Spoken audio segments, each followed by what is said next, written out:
Hi, welcome everyone. Today will be the third Porsche presented by Michał on my channel. You could say that Michał is the promoter of this brand. He shows that you can go to work, have a full-time job and own a Porsche. You just need to choose the right year. I warmly invite you. Hi everyone, I'm Michał. This is already the third meeting on the Zakar OFF channel. Today I would like to present to you a Porsche 911 997 generation from 2007. This is the basic Carrera model, without any extra labels or any additions. This 3.6-litre engine offers 325 horsepower, 370 Nms of torque, a manual transmission and rear-wheel drive. The car has 40,000 kilometers on the odometer. I literally crossed that milestone just last night. I've had the car for 2.5 years, and during that time I've driven 15,000 kilometers. This is the third car I'm presenting. However, in terms of chronology, this was the first Porsche that appeared in our family. It was in 2022. For some time I had been thinking about such a car, dreaming about a car like this. I had partially revealed the story on the occasion of the film about the 996 Millennium. However, to elaborate a bit, around March we selected a few examples and started looking for the right car. It was still the time when I wasn't sure whether I preferred the 996 or the 997. Both of these cars were and still are the most attractive models when it comes to price. One day my dad and I went to the Tricity. There we had a specific door in mind. We had a few cars in mind. One of them was the 997, the one you see here, and the other was the 996, the previously mentioned and already presented Millennium. To be honest, I felt that the slightly newer, more modern version was closer to my taste. However, my dad, who accompanied me on this trip, decided that he would replace his Mustang, which he had owned for several years, with this older model. That's how our adventure began. Despite some of the issues that come with these generations, our experience with these cars showed us that there's no need to be afraid of that badge on the hood. By choosing a good example, we can have a fantastic car for a fraction of the original price.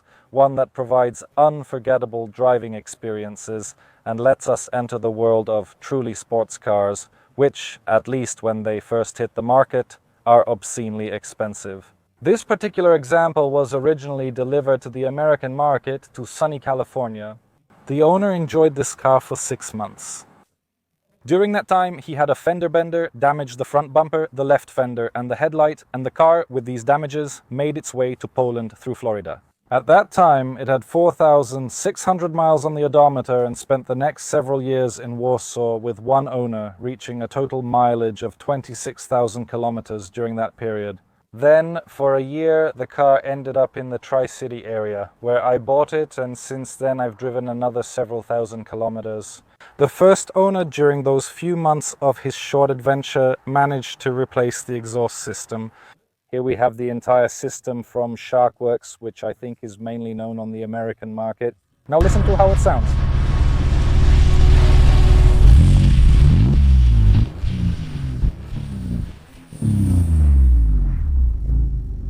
The air intake filter has also been replaced. The original box was swapped for a cone filter. In the meantime, I went back to the original air filter box because for me the car was a bit too loud. Now, this combination where there's the aftermarket exhaust system but paired with the original air filter is the perfect balance for me. Of the things that I added myself, here we have 5mm wheel spacers, and a new radio, but I'll talk about it when we get inside.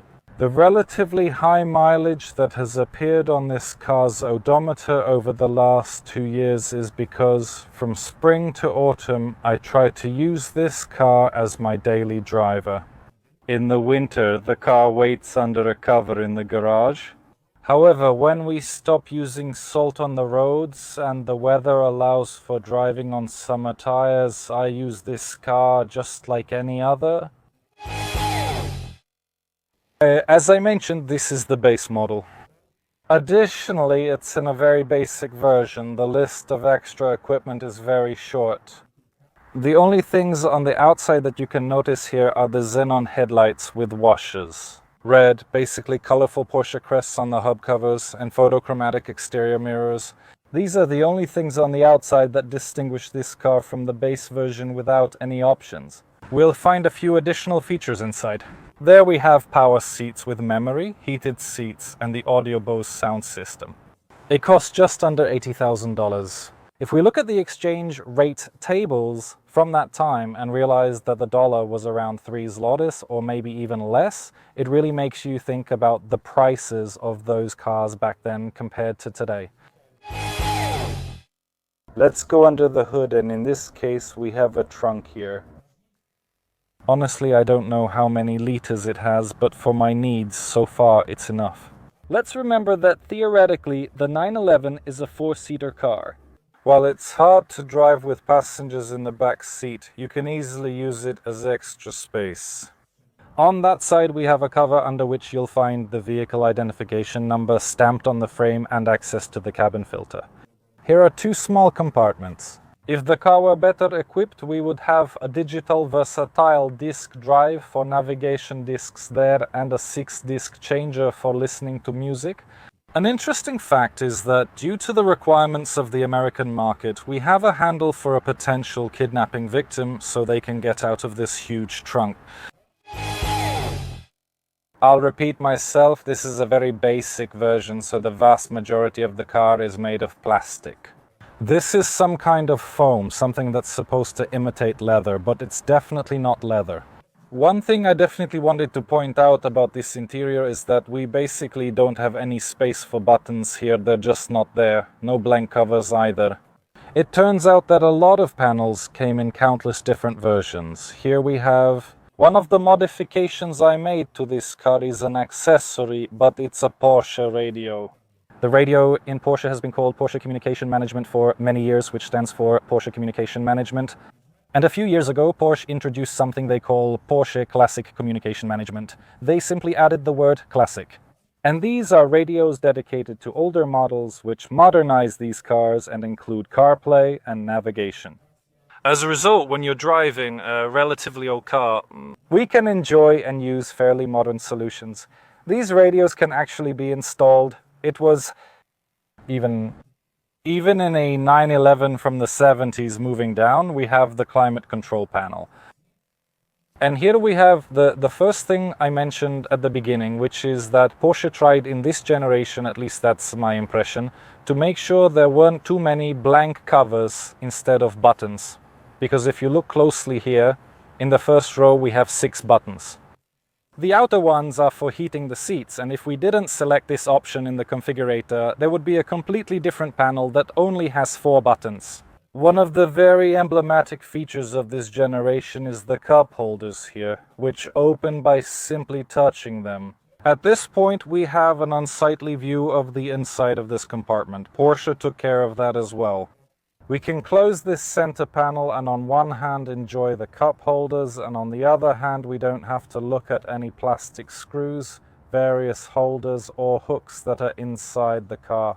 What really surprised me, and what I think is the biggest compliment for this solution, is that Lamborghini is now using it in the Revuelto model. Porsche came up with this at least 20 years ago, because the model went on sale in 2004, and after all this time a manufacturer theoretically higher in the pecking order started using this solution. What I like about testing cars with Michał is that I don't really have to adjust the seat much. I get in and I'm almost already in the perfect position. Honestly, life for someone who's 2 meters tall won't be that easy in this generation, because sure, you can adjust yourself to the steering wheel, but above your head you just barely have that last millimeter of space. However, my knees nearly touch the levers under the steering wheel. Michał said the basic version lacks leather here. That doesn't mean this car is finished with something like concrete, because here the material bends under your finger. Interestingly, lower down, it's not a soft material. Here it's soft and it goes down quite low, but still it's not just some cheap hard plastic. I think that regardless of the trim level here, the standard was a barrier. Very high and not disappointing. And when it comes to how this car has survived almost 20 years, well, if you gently tug on the sun visor here, you can get some sounds out of it, but not to the point where it creaks. And let me not get in the back because I won't manage anyway. And when I look at that claustrophobic space behind me, I think that's a place for a laptop, not for an adult. I think a child, maybe a 10-year-old, could fit there for a moment as a punishment. But definitely not an adult. Here we have a base unit of 3.6 liters. It has 325 horsepower and 370 Newton meters. As for the issues, I can say exactly the same thing as in the previous video. There's a problem with the cylinder walls wearing out. If you're a bit lucky, you can avoid that. Remember about the oil, make sure it's warmed up and changed regularly. Fuel consumption for me is really reasonable because apart from strictly city situations where you're stuck in traffic and it goes up to 20 liters when driving on expressways in Poland, the consumption doesn't go over 13 liters. I mainly do routine maintenance like changing filters and fluids. I do most of these things myself. However, I still take the car to the authorized service center for things I can't do myself, but also just to get the stamp and keep the service history continuous, and so that things I might overlook can be noticed. I have an invoice from the Warsaw dealership, for example, for a minor inspection, where the minor inspection itself costs a certain amount. The oil capacity is just over 8 liters and basic filters cost 100 and 150 zlotys. And as an interesting fact, this generation, including the facelifted model, is the last generation where we can still work on these cars ourselves fairly easily. Maybe it's not a perfect design or super comfortable access to all engine components, but it is possible. Starting from the next generation, basically at the back here, we only open a flap that imitates a grill. There are 2 fans, 2 fillers, one probably for oil and the other for coolant, I think. But I don't even remember exactly. And this is the last generation where we have a standard key, because here we still have a normal classic key blade that we can insert into the ignition and turn. The first thing I have to say when getting into a Porsche is always to look in the mirror. And this thought, what a hip. The hips are there, yes. And you also have to remember that this is the so-called narrow version, because the all-wheel drive ones have, I think, about 2 centimeters more on each side. I'm wondering whether you have a Porsche loaded with extras, or you have a Porsche in the 4S Gran Turismo Sport or whatever else, let's say Turbo S version, or if you just have a Carrera with a rain sensor as equipment. Yes, it's still a Porsche.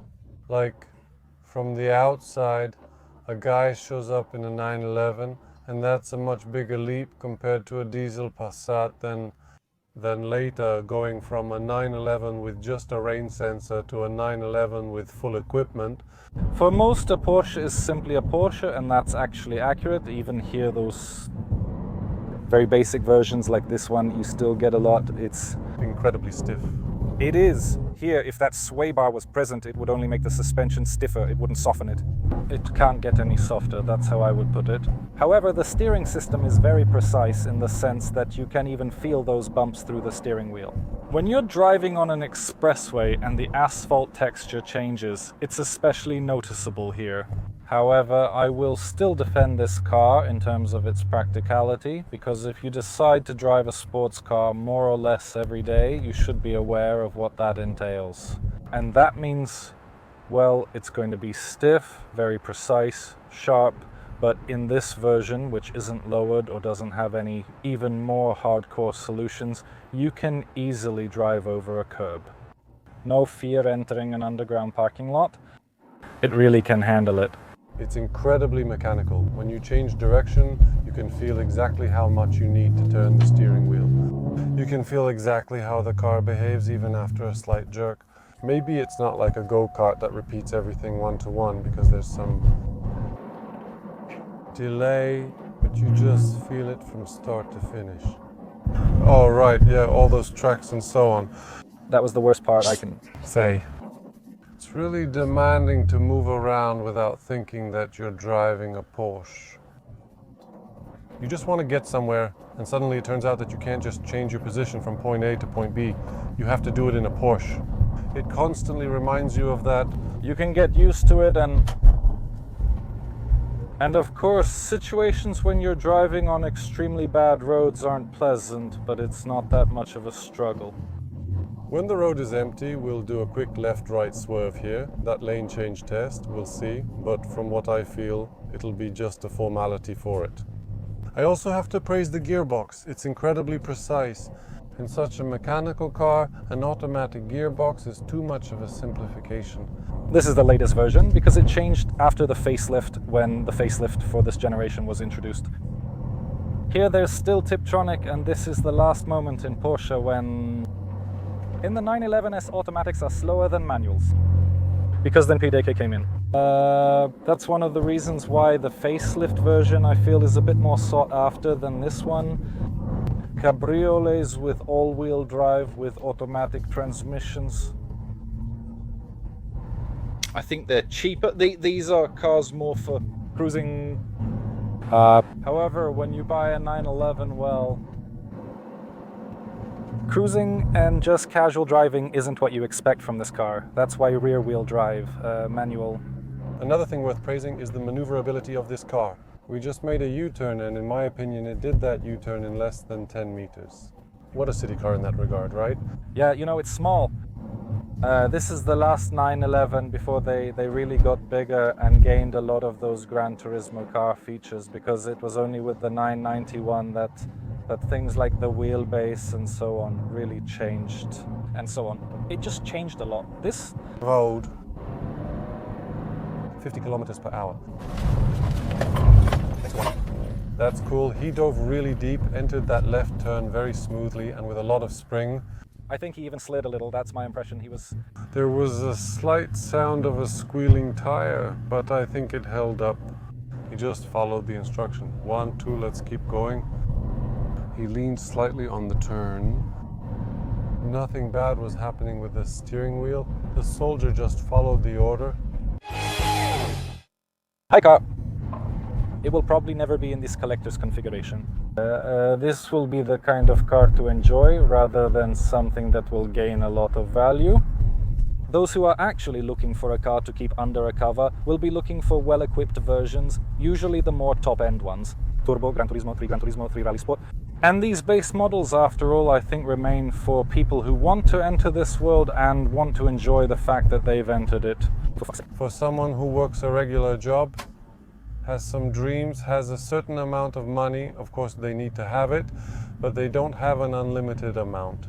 And then, by planning wisely, they can enter the world of Porsche, not necessarily spending a lot of money either on the purchase or on maintenance later. It's not that these cars are extremely cheap, they're relatively cheap compared to how much they cost when they were new. I also have a bit of a feeling that some features of this car must be experienced. I know it sounds trivial, but there's a reason why Porsche is so highly valued for being a sports car you can drive every day. You'll help. If you want, I don't know, to have a bit more excitement while driving on the expressway to work, well, for the price of that Passat, there are cars. For example, on my Instagram, which I warmly invite you to follow, I often say in various comments or Q&As that Porsche is available in so many varieties that really everyone can find something for themselves, because from disgustingly expensive, disgustingly collectible cars to some luxury GTs, there's really a whole lot of them. And by choosing the year and model, we can really find something, I think, practically for everyone. There are older Cayennes, there are Panameras, there are even those older transaxle models. The 924 is basically the last model that you can still buy really, really cheaply. But there's the 944, 968 or 928, which are a bit more expensive, rarer, and less available. But there are a lot of these models, and if you want to enter the world of classics, the world of sports and luxury cars, Porsche really offers a lot. By doing proper research and choosing the parameters to fit your needs, you can really find phenomenal cars. Thank you very much. Congratulations once again on your decision, and so to speak, for exploring this world and sharing your impressions of it with us. Thanks for watching. Remember to subscribe and see you next time. Bye. Thanks, bye.